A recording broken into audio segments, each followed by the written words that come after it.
Hello shape enthusiasts, and welcome back to a brand new series that a lot of you have been requesting in the comments section of my videos, where we are going to build the MAM 2.0. For those of you that don't know what a MAM is, it stands for Make Anything Machine.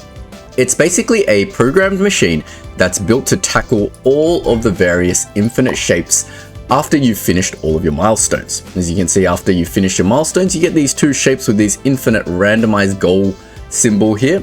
It means whenever you finish this, it's going to randomize into a completely random shape and you have to produce it. Now, of course, you can build bespoke factories every time this shape changes, but Shapez gives you the ability to program a MAM. So we're going to try and do that. Now, this isn't the first time we've built a MAM. We have built one before, but it was a very basic MAM where it would piece together shapes sort of layer by layer. It would make the first layer, it would make the second layer, and then it would just stack them on top of each other. And that's well and all good for basically regular shapes without crystals. It could do some basic stuff with crystals, but basically it put the crystal on at the very end. So therefore it was limited by the ability to create anything with a gap in it. Our new version of the MAM is going to instead piece things together quarter by quarter and then like layer by layer per quarter. And therefore it's going to be able to make a shape like this where there is a gap underneath the crystal layer. For the scope of this project, eventually I think we will aim to make shapes that have just a regular crystal gap. And by that I mean that there's a shape underneath the crystal layer, because these are reasonably easy to produce. However, these shapes with a pure crystal overhang or a naked crystal overhang where there's no shape underneath, the process of this is slightly trickier. We will say this is like our extended goal. If we get the normal one working well enough, we can try to make the change that allows us to make shapes like this, which requires an extra step of building the shape with this shape layer directly underneath the crystal layer, using a special scaffolding, and then cutting it to allow this crystal, this normal shape part to drop to create that gap. That's a little bit more tricky, but that's fine. We can have that as our extended goal. So at this point, you're probably like, well, you're talking about programming and stuff, and I've been playing shapes and I've never seen any ability to program variable or dynamic things in here. What are you even talking about? Well, for those that don't know, and if you've just been playing shapes normally, you probably don't even need to be exposed to this section of the game. But in your upgrade section, there's a whole section on wires. Now, you've got wires that do basic things. You've got your logic gates that do comparisons. You've got simulated buildings and all of this stuff. So what does it all do? So let's just do a little quick primer. So in your wires section, you've got all of these things. You start with your global signal stuff, which is this thing, operator receiver signal. It's under your number 2 wire, I think. And over here, there's the operator receiver signal. So that allows you to receive a signal where you can select random shape 0 or random shape 1. If you go to your operator tab, that corresponds to this shape or this shape.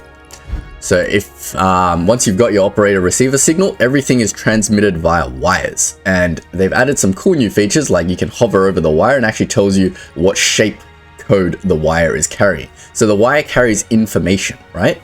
We can read the output of the wire by hovering over it, or we can add a display. So we can see that this thing is receiving operator shape 0, carrying that signal along this wire, and then this display is reading this wire and it's showing that operator shape 0, which corresponds to this shape over here.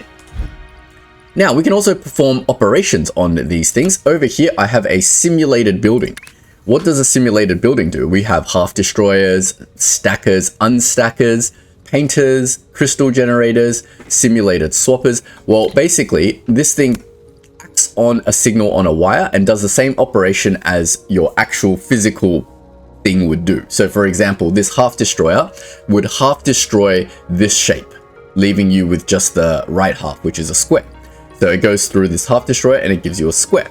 For example, I can put in a simulated crystal generator over here. Of course, I need to give it a color because a crystal generator takes a shape and a color. And how do we give a wire of color, right? This is another thing. We use these signal producers. So for example, if I produce a signal over here and then I give it a color, I don't even know how to give a color, to be honest. Here it says to give a color, color dash color. So We give it a color dash say R, which is red. And there we go. Now we're telling this simulated signal crystal generator that we've got a red color input and this shape input, and the output for this is now going to be a crystal maker red thing, right? Fantastic. Now you can also do comparisons using these logic gates over here. We've got and, or, not, exclusive, or, and equals, as well as just a regular gate, which is going to be important later for sort of your if statements and things like that. But essentially what happens here is this signal goes through and then a comparison operator will take two inputs and then spit out an output, right? So I'm going to put this back to my half destroyer. And we can see how this behaves. So over here, this signal for this quarter shape over here is coming through. And then it's going through this comparison operator. I've set it to equals. You can change it to greater than, less than, all this stuff to have some more complex logic in your program. But basically it's going down and it's going this quarter square. Is it equal to, and I've got a signal producer here, to this quarter square. And then because this is unlit, or you hover over it, it says number 0, it means no, it is not equal. Then this same signal is being carried across over here, and I've got a signal producer that has that shape with on the bottom right, and then it's going, is that equal? And it goes number 1, which tells us it is equal. So these sort of operations are going to be very important to dynamically program our MAM to be able to select a shape that we want, paint it the color that we want, and do all of those fun things. So with that, we should be able to get started on the MAM. And our very first step this episode we're going to focus on is selecting the right shape. Now, as you saw a little bit earlier, I've already got us started with some of our staging area. And it's just the basic shapes at the moment. So we've got our stars, our wedges, our squares, and our circles.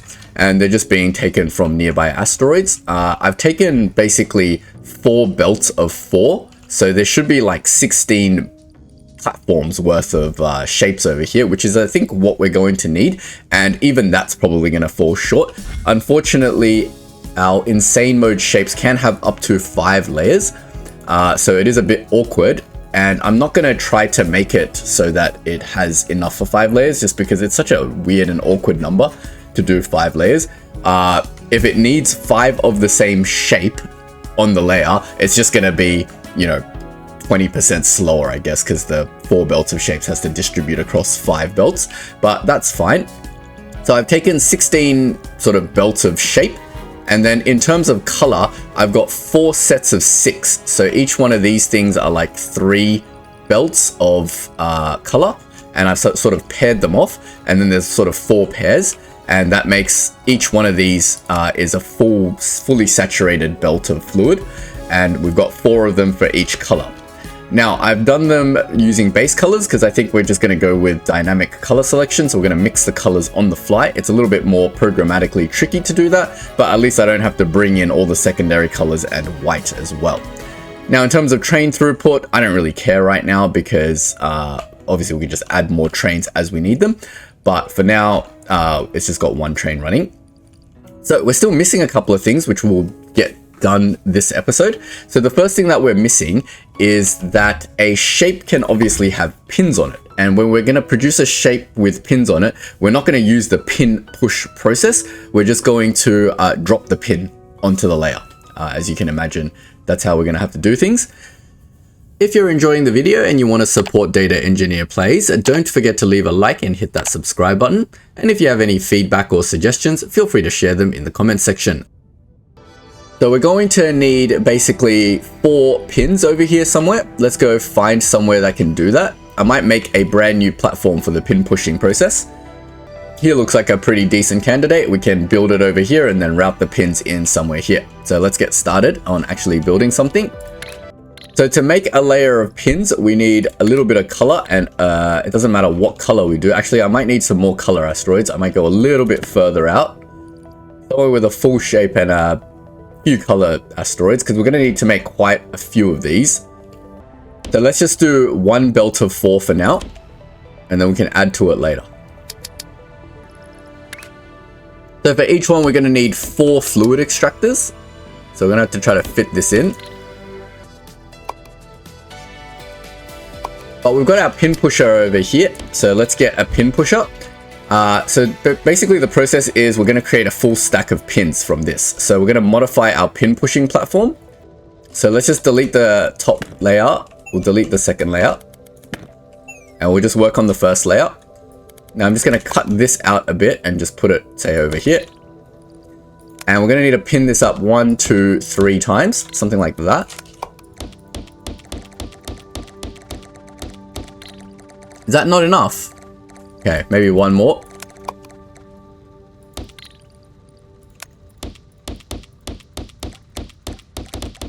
There we go. Now we have a full stack of pins.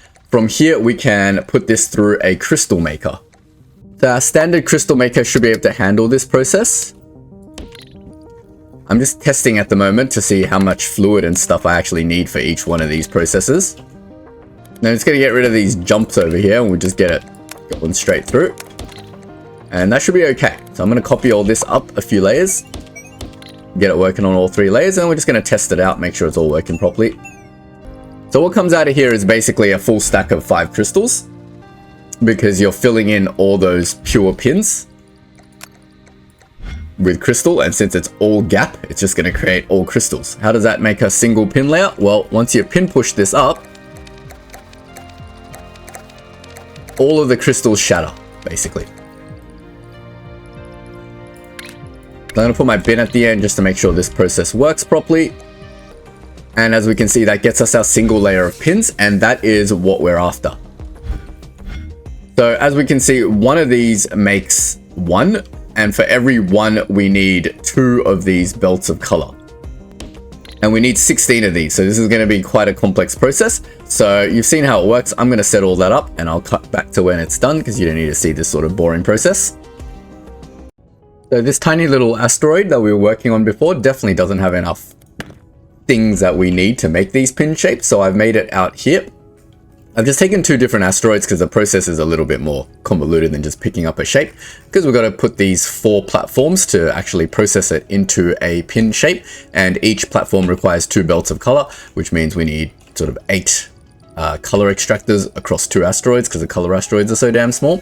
But basically that's what's happening here. We've got 4 shape extractors, 8 double the amount of color coming in through these platforms, so each one of these sections should be producing 4 belts of pins. Now those 4 belts of pins are going to go travel up here, 2 belts from here, and I've got an identical thing happening up here. That's going to bring the pins down, and that should get us all 4 belts of pins. I've set up our train network to bring this thing in, as basically our 5th shape should now be pins. Fantastic. All right, great. But we're not quite done yet, because as we know, to make these complex shapes from quarter crystals, we're going to need some sort of mold or scaffold. Now, a 3/4 scaffold should be able to handle all of our shapes, because once we need to create a gap, we just need a half scaffold, so we'll just cut down the 3/4 scaffold.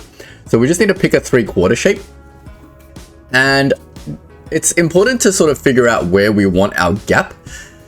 I don't know, it might affect like convenience when we're doing the shape, but I think a shape like this should be fine, where we build the actual shape that we want on the top left, just because if I need to turn this 3/4 scaffold into a half scaffold, I can just half destroy it without having to rotate it.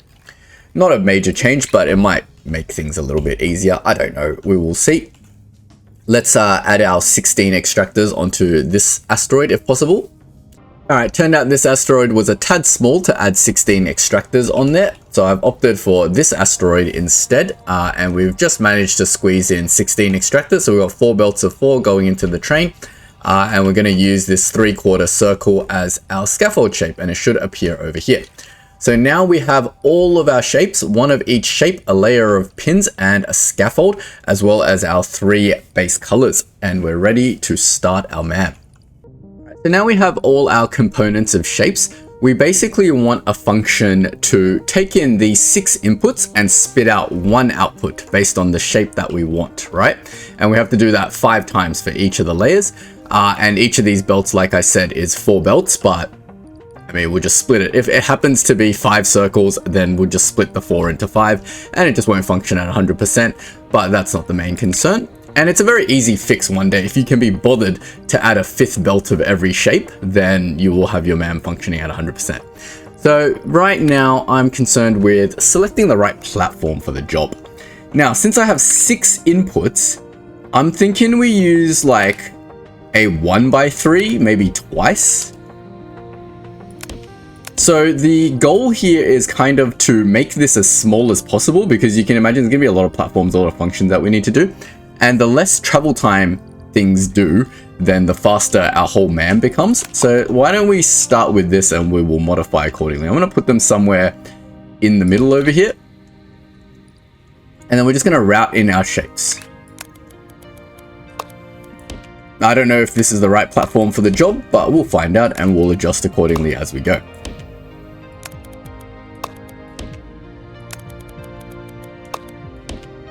And I know that these belts are 4, but we can split off these belts at some point, and we'll figure out how to do that when we do the extra layers. But for now, let's just do 1 layer, 1/4. So essentially what we're trying to make here, if we go to our operator thing, is let's use this shape as an example, because it's got a full thing of quarters and no gaps, or we can use this shape as an example, it doesn't really matter.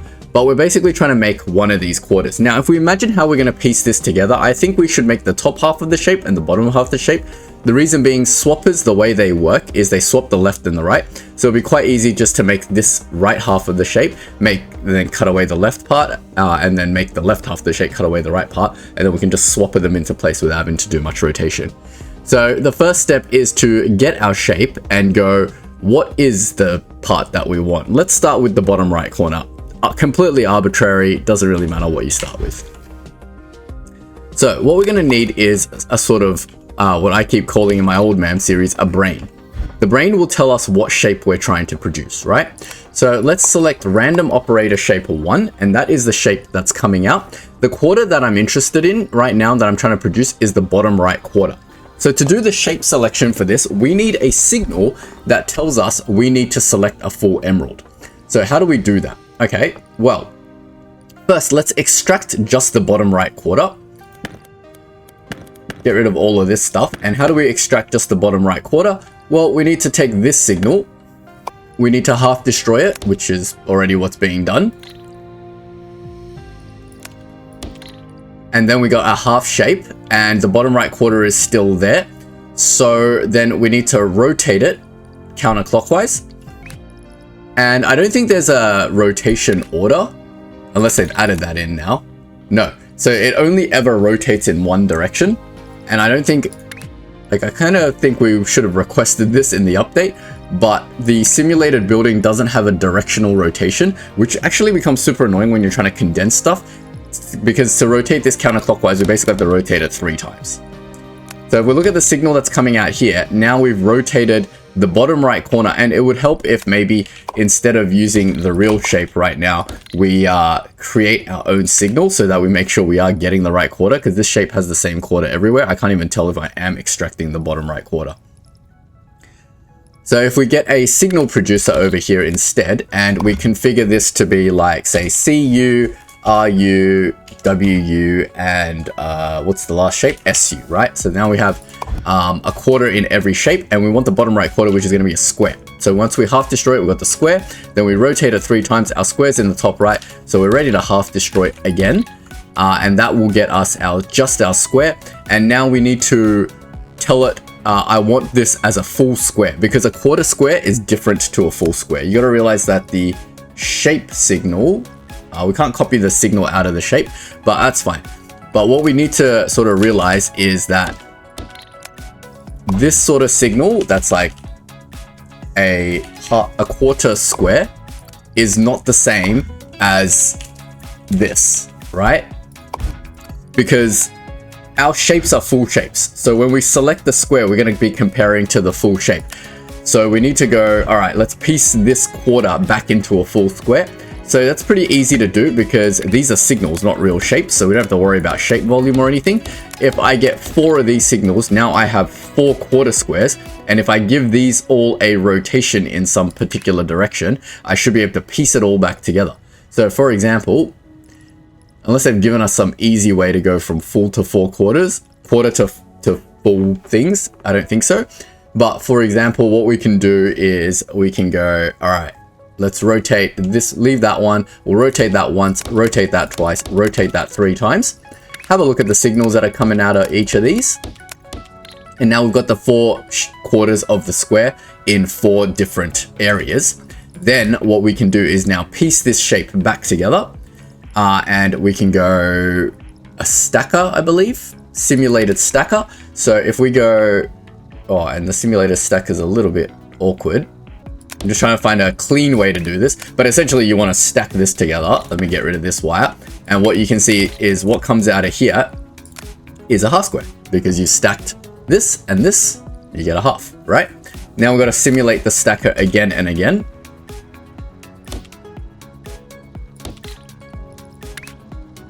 So if we go in like this, we essentially want this wire to go over here, but I'm just trying to find a clean way to do that.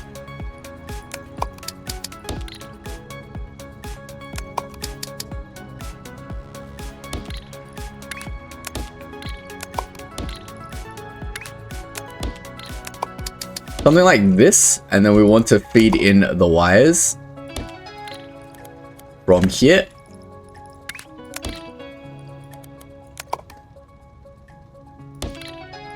Will this work? There. We'll get this one to go up a little bit. Now it comes out as a half.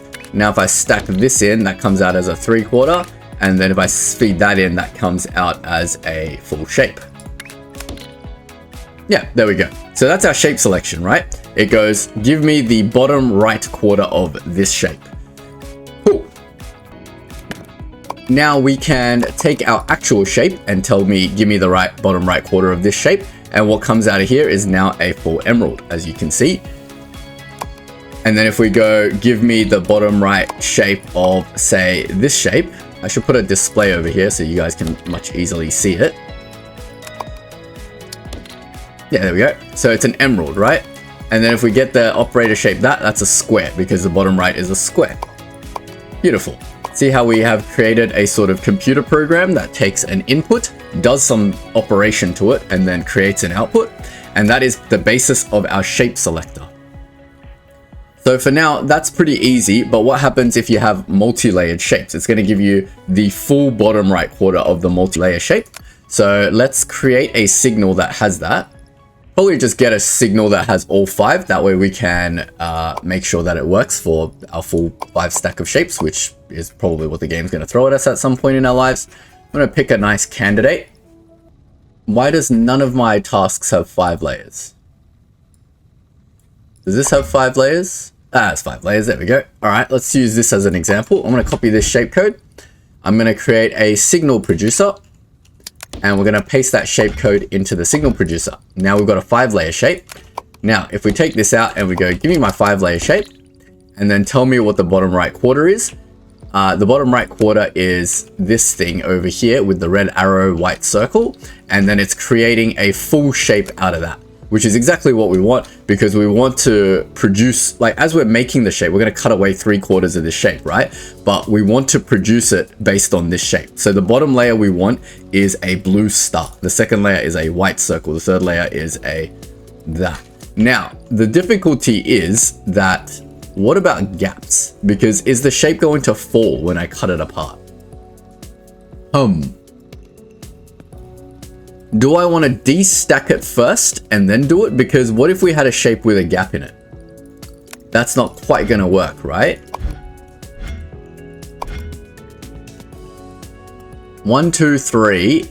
Ooh, okay.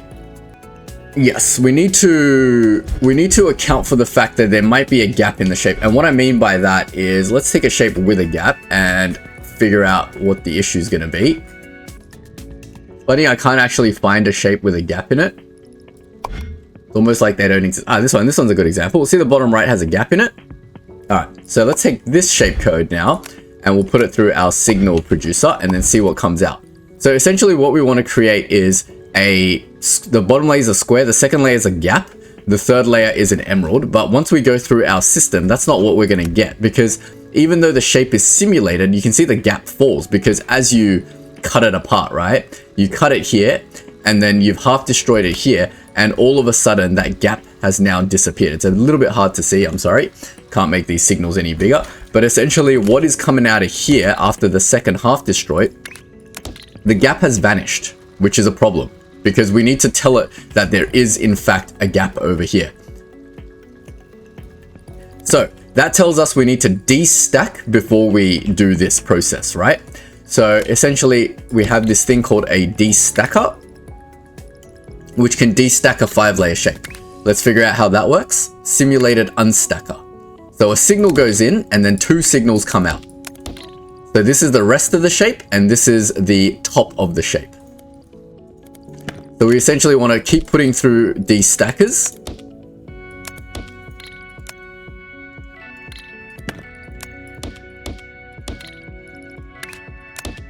Like this. And then each layer will give us all the different layers. So that's the top layer, that's the second layer, that's the third layer, that's the fourth layer, and that's the bottom layer. Now, each one of these layers then needs to go through this to tell us what it actually needs to do. So essentially we need to take this and copy it. I'm going to make it a little bit smaller because we don't need all of that space. You could probably stagger this accordingly with this. So if I take this, I want a little bit of space just because I want to be able to hover on the wire and see what the heck's going on. If I did that, that would be fine, right?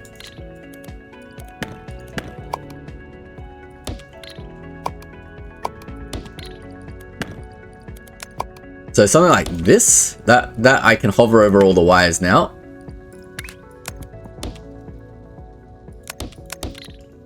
If we put our display over here, we can see that all works. Fantastic. Yeah, I just want to be able to hover over a wire section in between to troubleshoot.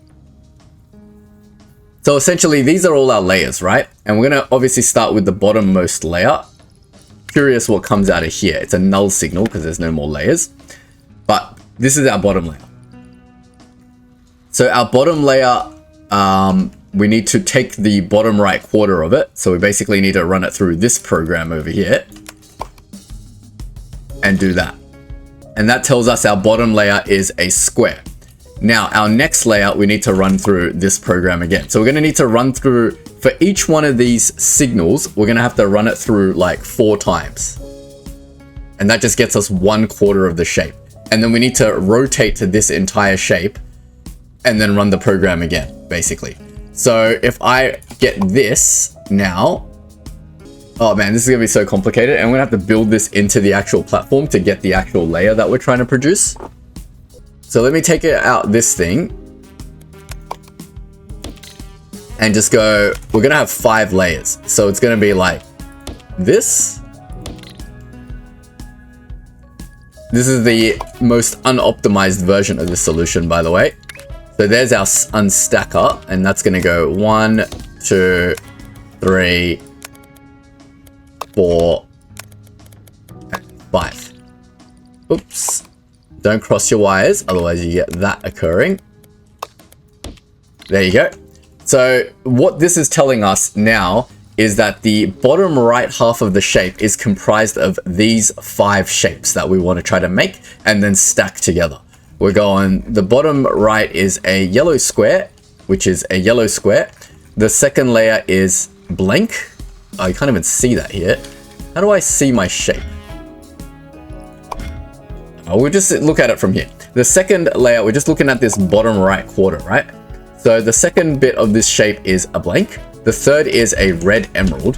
So it's a blank and then a red emerald. And then it's a pin. Where is a pin? I don't see a pin. Oh, it is a pin. There's a pin on the 4th layer and then a white circle on the 5th layer. And it's translated it into the shapes that we want to use to make this. Now, of course, we don't need to do crystal shattering to make this normally. But because we're doing it in a MAM, we're going to have to use crystal shattering because we're making it from quarters. Oh man, that's going to be fun. But basically, this is the brain circuit needed to go, all right, that's that quarter of a shape. And then we're going to need to do this 4 more times for each of the other quarters. But it's very easy to do that because if I want, say, like the next quarter of the shape, I can just be like simulated unstacker. Sorry, not simulated unstacker, a simulated rotator. And because this is now rotated, I'll go take this out for clarity. Now it's a rotated version of the shape. we can run it through the same program and go, what's the bottom right of this? And now it tells us it is a white emerald, which is correct. A white wedge, sorry, which is that, right? And then it's, you know, the star, circle, pin, and then nothing. Yeah. So this all works. And that tells us the top right of the shape now. But we'll worry about that later. Let's just worry about the bottom right corner. So this program now tells us what we want. But we are limited to be, like, we can't do this separate from the platform that we're selecting for. The reason being, we don't have enough transmitters. So to get this signal to another platform, so say this is our platform where we're gonna tell it what shape to select. It needs to know what shape to select. It needs to know, all right, I want a yellow square. So how do we do that? I think in the wires, we've got the global signal transmitter and a global signal receiver. So if we go to our transmitter, we can go, transmit me this yellow signal. Doesn't it let me set the channel? Send a logical signal on a controlled channel. What is the controlled channel? There's a, they've changed this. There's like a number and then a signal. All right, so the signal is here and then I control the channel via this. This is new. Okay, so maybe we can do all our brain stuff through here. So we can say, can we give it like just a random code? Like does it have to be, if I send it on signal ABC, will it know to do that? No, it doesn't know to do that. Or a number. So 111. It still says null. No, okay. You can just put in 111. All right, cool. What if I just put ABC? Will it know ABC? No, it doesn't.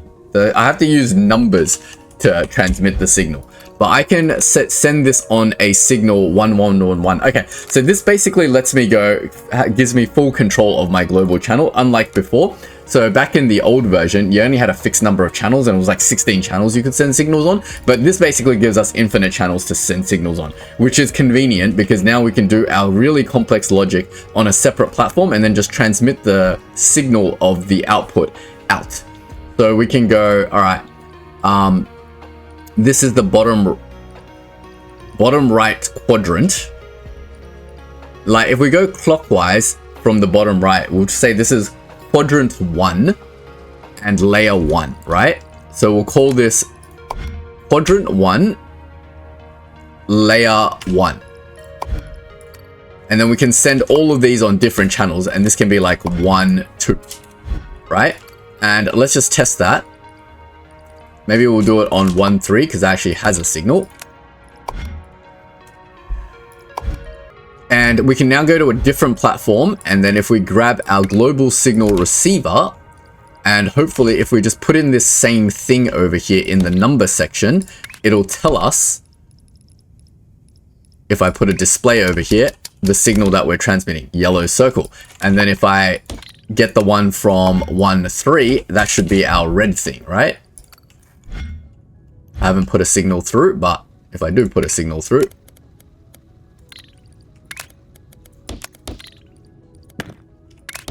like that, now we've got our red bit. All right, that's fantastic. That means we only need a signal thing and space for one of these, and we don't have to do our complex logic on the actual platform that's doing the shape processing. We can have our brain separated from the thing, which is a little bit annoying in terms of configuring it later, but I think it'll be all right. I think this is better. It's better than trying to build this thing onto the platform where we're trying to process the shape. Cool. So we've figured out our sort of brain, and then we've figured out how to transmit that signal. Now we need to actually implement that logic to go, all right, so if I want a yellow square, out of these 6 inputs, give me the square shape. Now back on our platform where we have our 6 inputs, how do we tell this thing to go, all right, if it's the input that we want to output it out this side. And then we can just output it onto each one of these. And then in theory, if you just sort of like join, can you just like join all of these together? That should give us our like one output, right? 6 inputs, 1 output. It's basically like a function with 6 variables and like 1 return. But basically we need to take this. We're going to try to make this bottom right thing, which is a yellow square. So I'm going to take a copy of this part of the brain and just shove it in the corner for now. We actually need the little nodule over here that tells us what the signal we want is, which is that. And now we've got our signal out on the platform. Now, based on that signal, how do we now tell this thing to go, all right, if it is the shape, let it through, and if it's not, don't let it through. Let's just try with one belt, and then we'll figure out how to do it with the rest. So, in our wires section, we should have some sort of flow control thing, and here we've got a belt reader that detects the speed of the belt. That doesn't help us. A belt filter, that is what we want, right? Filter the shape based on the logical signals. So, we can put a belt filter over here, and then let's see what happens when you wire this thing in. It goes, nope, a yellow square is not an uncolored circle, and therefore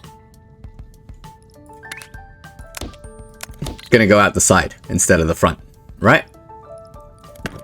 For clarity, let's put a bin here and just go, all right, if it's not that, then just shove it in the bin for now. All right, let's see how this wire behaves over here where it is a square. Get a belt filter. Then let's grab our wire signal. I'm just going to route it around this way for now just to test. And then this thing goes, a yellow square is not a uncolored square, and therefore, yeah, don't do anything to it. Like, it's basically trashing this as well. It's going out the side, right? So now, what happens if we make this an uncolored square? How do we unpaint a thing? I think there's a signal splitter that splits the shape and the color from memory. Where is that? Shape analyzer, here we go. All the way on the right of your simulated buildings is a shape analyzer. This thing will take an input and it will split the input. Let's chuck it in here and then let's see what comes out of these two signals. So we can see here it comes out as yellow and this comes out as shape. Oh, this thing only analyzes the top right of the shape. Oh man, that's annoying. It always outputs the northeast first layer quarter. Awesome. Okay, so that changes the way we need to do things a little bit because we need to send an uncolored square to this signal. Because this signal is not this signal, right? Let's just validate that to make sure. Because if we send the square signal over here, it's not going to let it through because it's like this shape is not this square. So we need to basically turn this square back into a full square. Oh, that's super annoying. So I feel like we're doing something twice here where we're piecing this quarter into a full, but we should just use a shape analyzer. But then that splits the color and the quarter. Oh my god, that's so annoying. Alright, so we do have to do the shape analysis over here. Given the square that we want the full square, so we need to turn this back into a full square. How do I get just the full squares? There surely is a easier way to do this than piecing this back together. We need a full to 4/4 thing going on over here. I don't want to send it as two separate signals because otherwise I'm gonna have to have like double the amount of signals coming out, right? I have to send it out as going, all right, we need a square, but that square needs to be yellow. So on my signal broadcast, I want to broadcast yellow square, but then in my platform, I just want to get the shape portion of it. So we need to put it through this signal analyzer, and then we need to go piece this together into a full square. We need the most efficient way to do this. Or like the most space-saving way to do this. Let me try to put something together.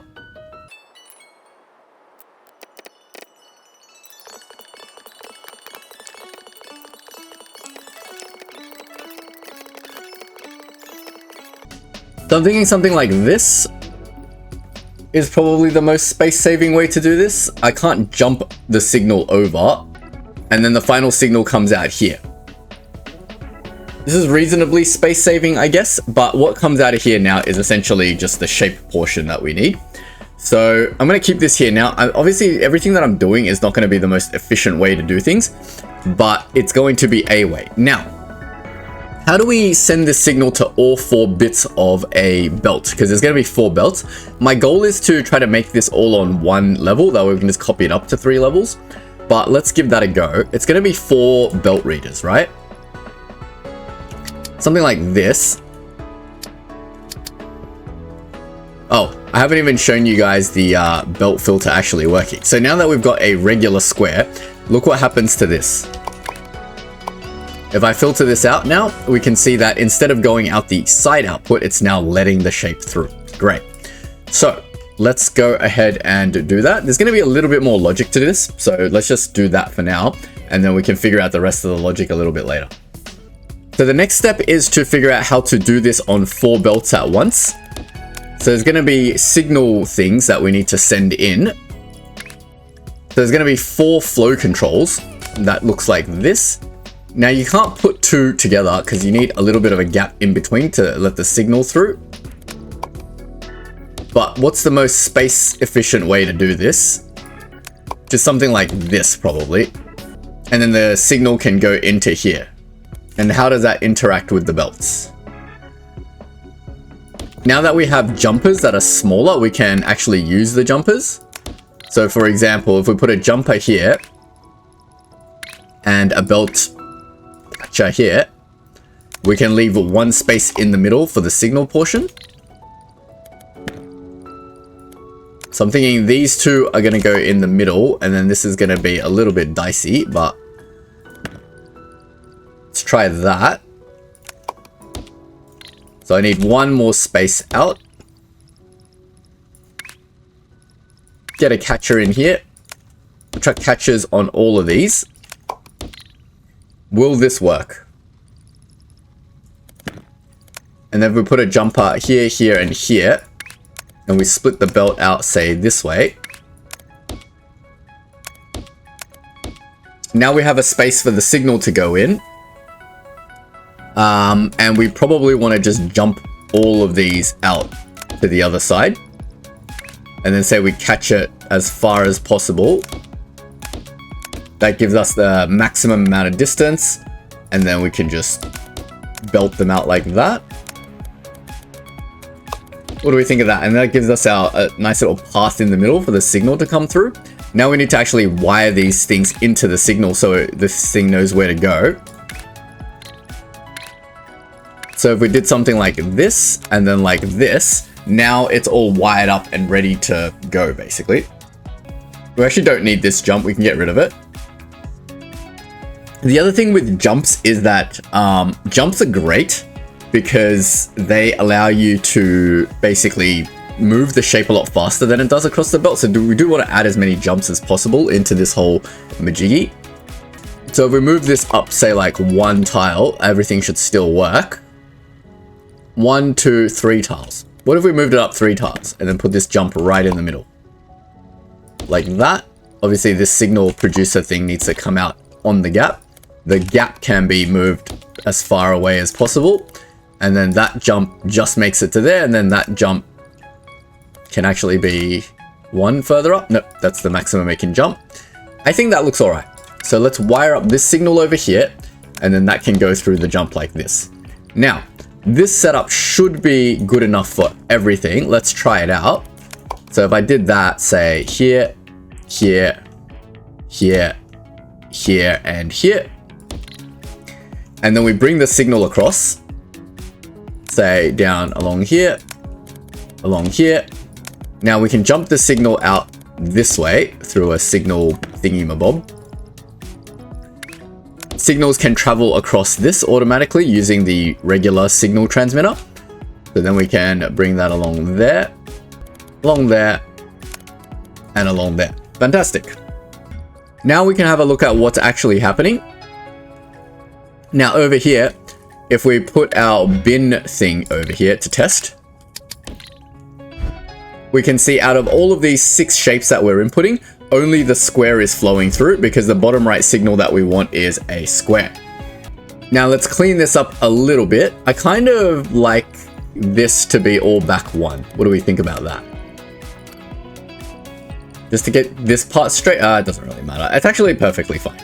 All right, so now we need to do a little bit of testing, right? So at the moment, this thing is a square. But what if the bottom right was a circle? So instead of this shape being the square, which is the rectangle yellow. What if it was circle yellow? Now it's a circle. So that circle should be now transmitted through on channel 11. And now we should be receiving that we want a circle. And we can see the square has now stopped and the circle is now coming through. This looks really weird. But yes, it is coming through. It will eventually flush and clean out, and now it will become circle. Fantastic. And now what if the bottom right layer was a pin? Will it tell me that it's a pin? So if it's a pin, it comes through the signal analyzer, and then it comes out as a full layer of pins, which will go down here and allow the pins to come through, which is fantastic, exactly what we want. And the circles have now stopped. Now, there's no null layers in our shape because of the way we're doing it. Even if we are producing a shape that has like a blank quarter, what's going to happen is there's going to be a crystal sitting across there, and then it's going to, when it cuts out the crystal, it should be blank. So whenever there is a blank, it's going to need to let through a half thingy. So this is where it gets a little bit complicated because my let's not do this one. Yeah. So basically we need to either decide whether this thing is going to be a half scaffold or a full scaffold. Now I could do another set of shapes, but let's try to do this a little bit more clever and dynamically. I think the easiest one to try to figure out is the crystal part, right? We kind of had to do both at the same time, but let's say this is like a red crystal. So now what's being sent through is a red crystal. And then over here, it's going to be like shape analyzer it's a null shape. Oh, that's not good. It can't distinguish between a crystal and a null. How do we know that this is a crystal? So here's some more logic that needs to be done.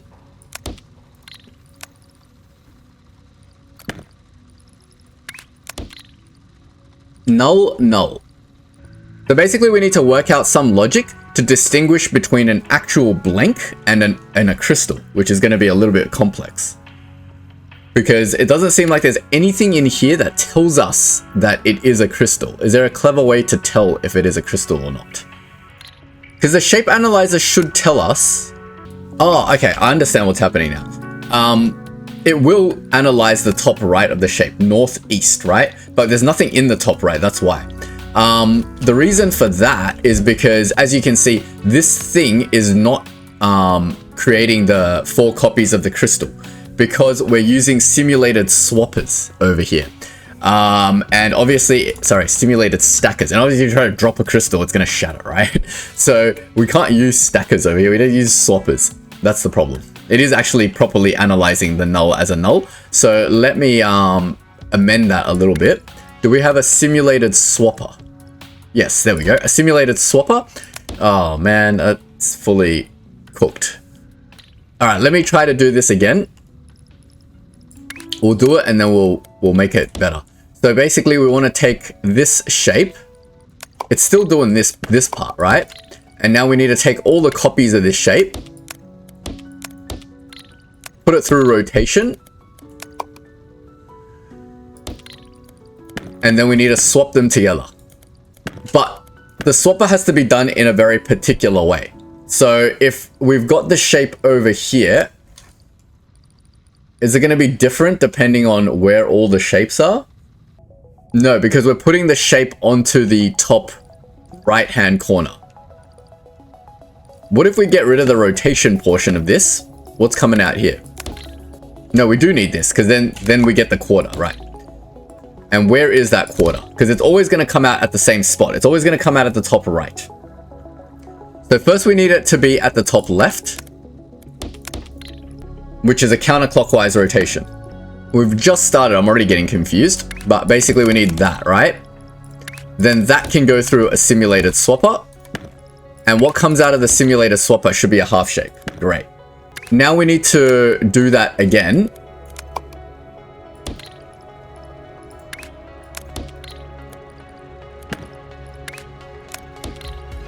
And we get the other half of the shape. Now we need to rotate these shapes. One needs to go clockwise and one needs to go counterclockwise. They really need to introduce the counterclockwise rotating simulated thing. Now what comes out of here is half-half, and that can now go through a simulated swapper. And that should get us our full crystal shape. There you go. There's a full crystal shape. So this is what we actually need, not these. And this should also work for a regular part of the shape, right? So if I take out, well, let's just implement it and see. So if we remove all of this stuff over here, and we implement this thing, can we make this more condensed somehow? I don't think so. That's fine. It doesn't really matter as long as it works. So we're doing the same thing as we were doing before, except this time we are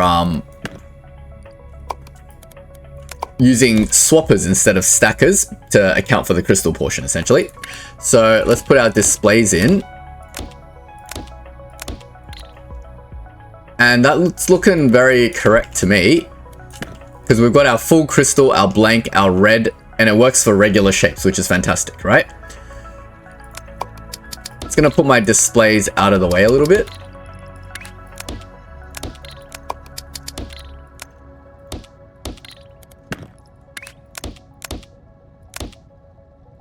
And then we're going to hook this back up to our output.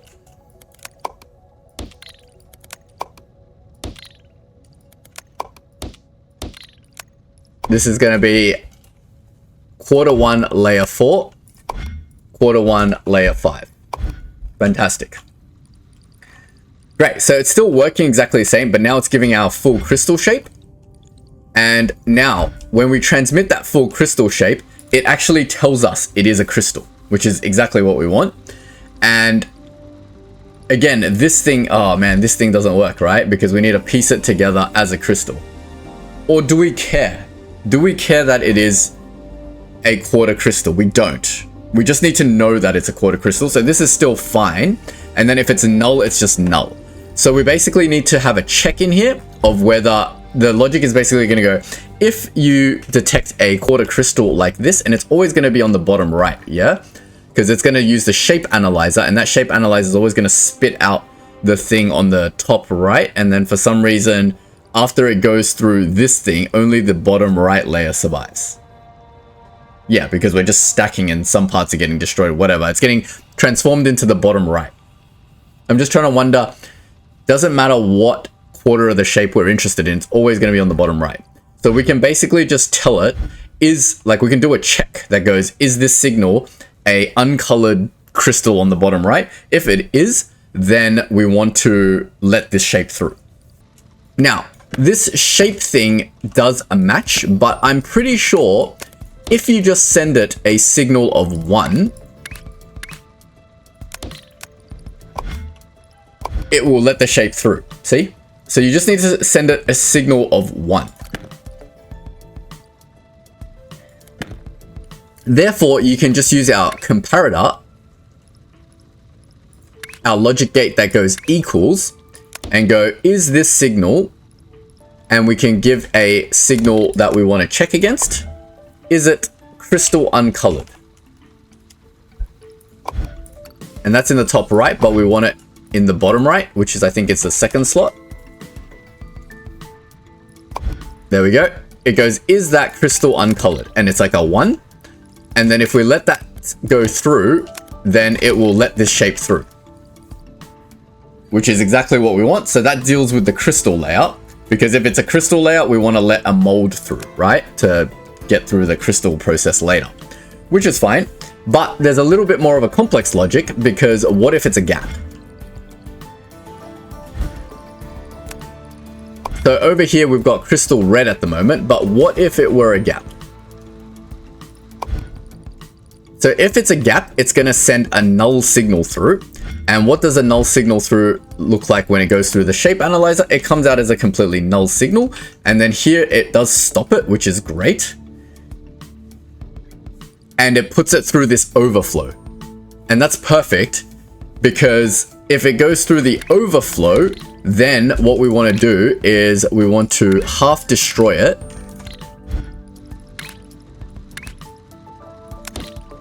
right? And now that's going to be the shape we need for our gap.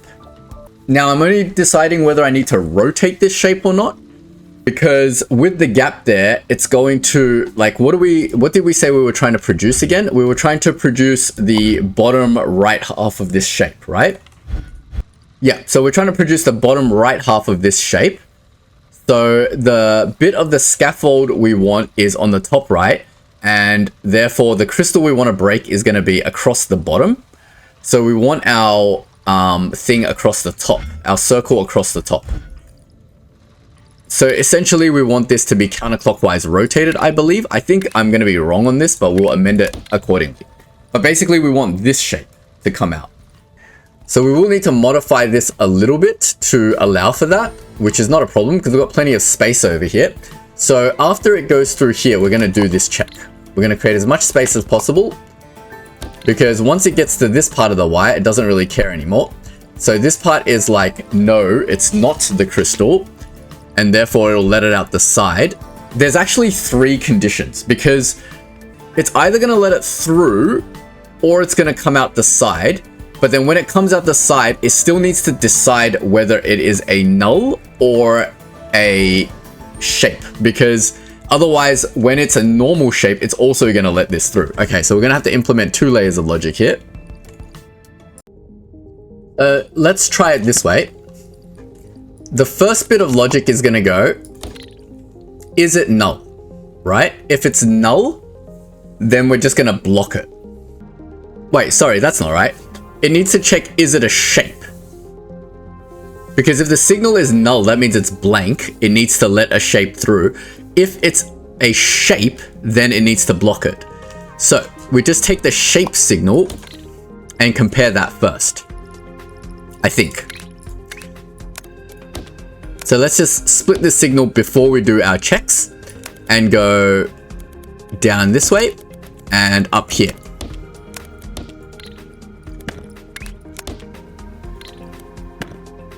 But then if it's null, it needs to let it through. Oh, damn, this is not right. Let me think about this for a second. Yeah, I don't think this game gives us the tools to go, is it a shape, let it through? Sorry, is it a shape, block it? I don't think we have that option, so we're going to have to do the check separately. So the first layer of the check is to go, is it a crystal or is it null? Because if it's null, it's a gap. If it's a crystal, it's a crystal. So those 2 conditions will have to let the shape through. So let's write those 2 conditions in over here. So we go, is the signal a crystal? And then it comes out and goes, no, it's not a crystal. And then we go, is the signal a null?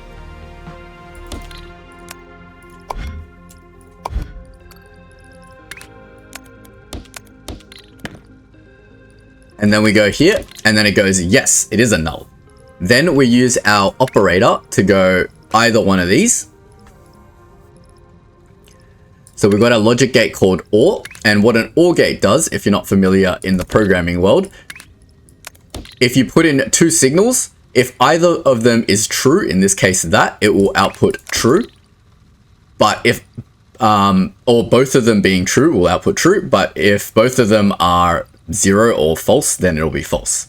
So basically this is going to go yes, right? So then it's a crystal or null, then we want the signal to go, let my shape through. And see here, we should be letting the shape through, except there's nowhere for it to go. Okay, now we need another split. Basically, it's either going to go straight through because it's a crystal, or because it's a gap, it's going to have to get processed.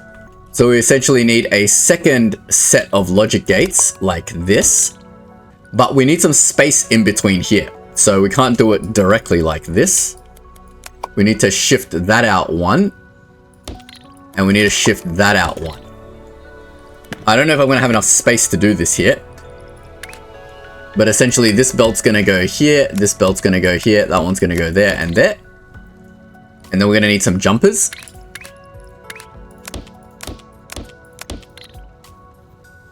And then we need our signal to come through. So let's just do it for 1 first. So if it is a crystal, we just want to let the shape through. So the second check is going to be similar to this. It's basically just this check.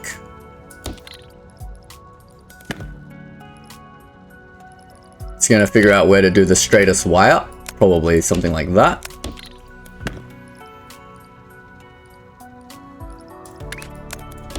So we go, is it a crystal? In this case where it's null, right? So it's not a crystal. So something like this. And then if we hook this up, it should go out the side output. Which it's doing. Now, when it goes out the side output, it needs to go through some rotation and stuff before it goes through the final output. I believe that's how it's going to work. So let's get our half destroy. And then let's get our rotation in. And we said we're going to do a counterclockwise rotation. So it's going to go through like this, and then it's going to become a half shape for the null.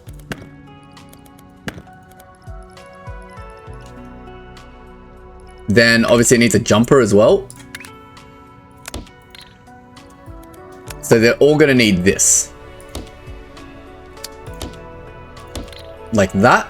And now our wire can come through over here. So we might want to do it along here.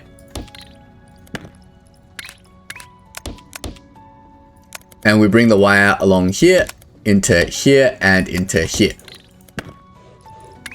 So because it's null, it's now sending the half scaffold across. If it's not null, then it's sending the full scaffold across. And we just want to merge all these two belts back up. So let's see if we can do that cleanly. If we get our belt lander or catcher, what is this? Overflow splitter. Yeah, that's going to be handy as well. So here, here, here, here, here, here, here, here. There's our 4 belts. So we should be able to merge these like that, like that, like that, and we have just enough space. So that's going to send our half shape through. Oh, except a cutter can't keep up with this, right? Yeah, right concept, but a cutter can only cut at 60 per minute, and our belt is at 180. So you actually need 3 cutters per belt. And I fit 3 cutters in. We need to fit in this. Basically. It's going to be really, really tight. But the system works. We can always do it on a separate platform, but I want to try to fit everything into this one platform. So let me try to tighten up the signal thing first, and then we can use all of this space to try to fit in this system. So I'm going to clean this all up, and then we will see how much space we need. Let me see if I can move this sort of up 1 tile for now, and we'll see how much space we actually need to do all this. Like this logic over here can probably be done a lot closer. Like this, and then this first check over here to our OR gate can probably be done over here. So this check and this check is the same. So we can borrow this one. And then we just need an is null check over here.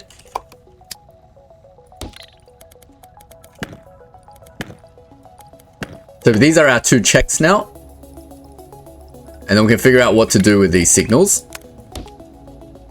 So this is our second check, is if it's a crystal. Our first check is going to be the output of this. Let me just flip this one then. So either that or that is going to go through an OR gate. Like that. And that's going to be our first check. And our second check is basically just this. So that compresses that a lot more, giving us a lot more space to work out here. Let's figure out a better configuration for our flow control filters. So having it like this is good. For our first check. Where's the closest I can build this? Directly here. And then we get some launchers over here, and then we can do our second check over here somewhere. So our first check is going to come out of there. And then essentially it needs to come into here. We can use signal launchers and signal transmitters and stuff if that makes it a little bit better, but let's just try without it first. And now I've got my 4 belts over here, and they all need to go through another signal checker and have the ability to overflow. So we have another signal checker over here.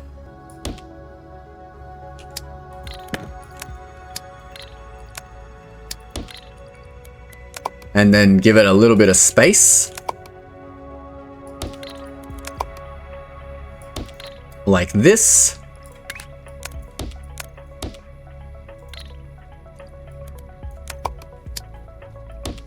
Now we've got our overflow belts as well. These overflow belts need to go through the shape processing portion. But these 4 belts need to go out direct.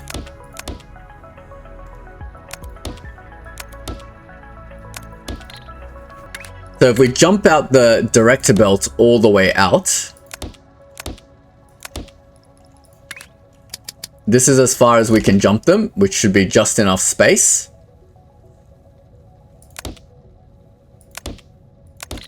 Like that. Then we've got enough room in here to process the things that we need. Obviously, we need to weave the signal in here at some point. Now, the processing that we need to do is a 3-way cut. So we need to fit in these 3 cutters as well as a rotator.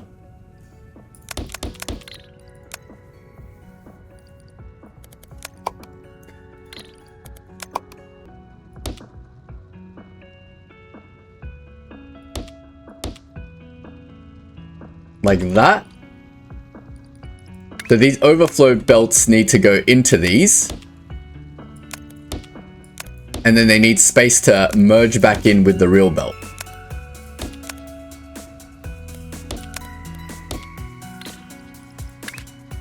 I feel like we're like 1 tile short, eh?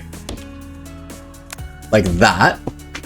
But the signal needs to get into here now. Oh, so close. We're actually a few tiles out because we can't actually merge this together and do this. If we don't do the rotation, we should be perfect. But I want to do the rotation in with it. We've got all this space up here. I don't think I can do it inline. I'm not seeing it. If there's a solution to do it inline, I'm not seeing it. But we can do it just like up here, right? So let's move this signal out of the way a little bit. And then let's see what it takes to fit this inline.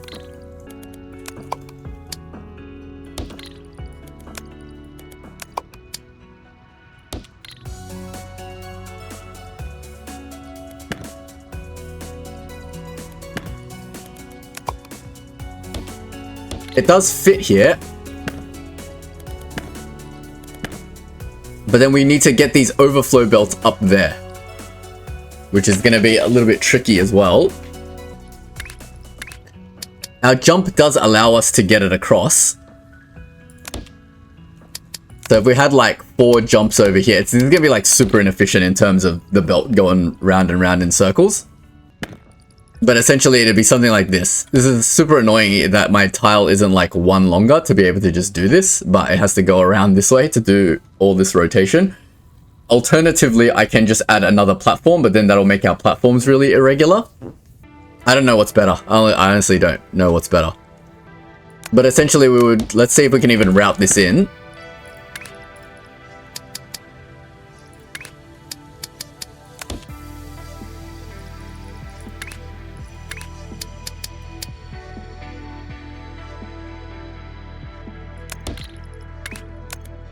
Maybe we need to move this back 1.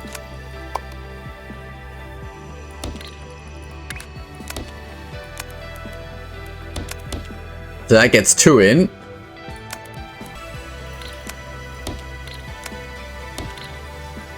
There's our 3rd.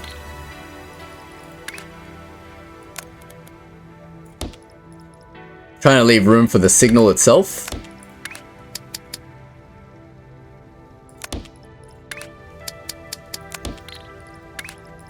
Definitely wouldn't have been possible in the old version without the jumpers. Great, but then how do we get these out if we have jumpers here and here? Oh god, that's disgusting. Let me find a better solution for this. Okay, so it is possible to do without the rotation, as I said before. If we just had to cut, we have just enough room to just do it straight through, which is what we want, kind of. but we will have it rotated wrongly, which is fine because what we can do is just then rotate the full shape at the end. I think that would probably be a cleaner solution. That way we can at least get everything in line. Now, the next challenge is to get this signal actually through. So we will need to definitely do some signal jumping here at some point, but we should be able to weave it through with the right signal jumps. We need to create a little bit of room over here and straighten out this belt. So I'm gonna just cut this signal over here and just bring it in like on a straight line over here. So what essentially we're gonna have to try to do is, instead of this, we need like that. And that way the signal can jump in here. And then same with this one. This one's gonna need to do something really funky like this. I think that's okay, because it needs to jump over this signal part. Unless I can jump the signal in, which I think is probably a smarter thing to do. Let's try to jump the signal. Like that. And then you can kind of just go out and go straight in as well.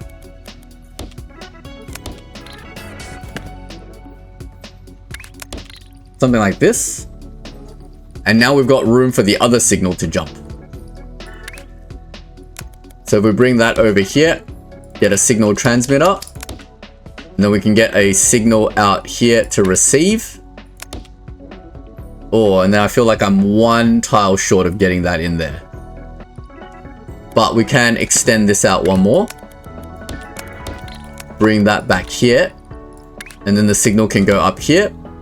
We can transmit it again across here. Receive it here. And then transmit it into here. So that gets our signals in, and we've basically got no free space. It's not symmetrical in terms of speed, but that's fine as well. I don't think that's a huge issue, this little kink. But this should get us what we want. As we can see, we're getting the half shape that we want out. Now let's switch the signal up, because at the moment, let me just clean up some of these signal bits.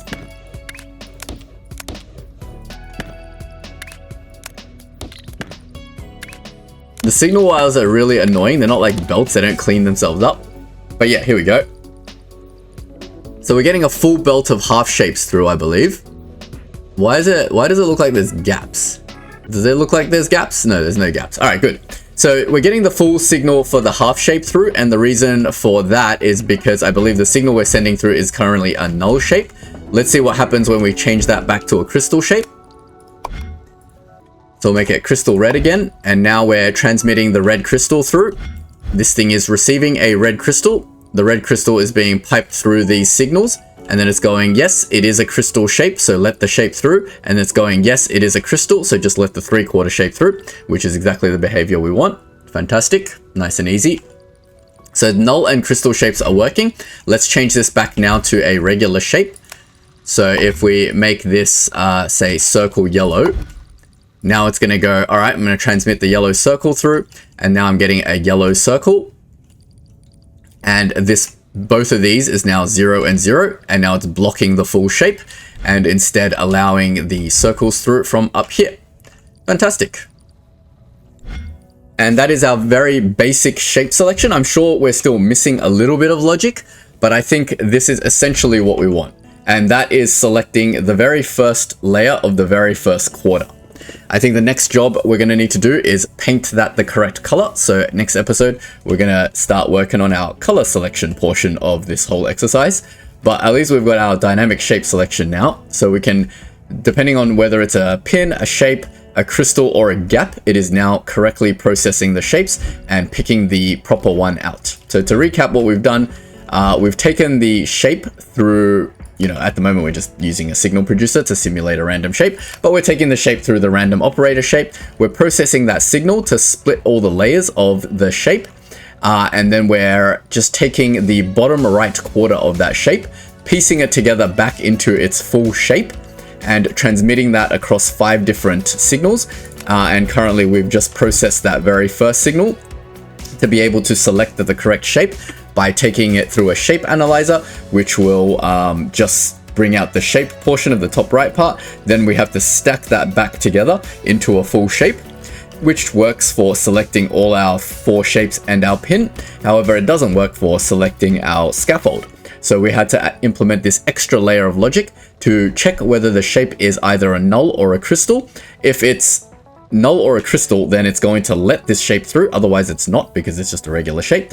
If it lets the shape through, then it checks, is it a crystal? If it's a crystal, then it's just going to let the 3/4 shape through for crystal making. And if it's not a crystal, it's going to go through this like cutter and then let a half shape through so that we can create a shatterable crystal. Now, obviously that shattering portion is in the wrong orientation, so we will have to add a rotation at the very end. But that's fine. We can add a counterclockwise rotation at the very end. But this is essentially our shape creator now. So we can use that to now piece together with some sort of dynamic color selector and painting system to actually paint that to the right color that we want. But we'll do that next episode. I think we've done plenty. It's a good start to our MAM. We'll leave it here this episode, and we'll get back to it next episode. If you don't want to miss out, don't forget to leave a like and sub, and I will see you all in the next video. Thanks for watching.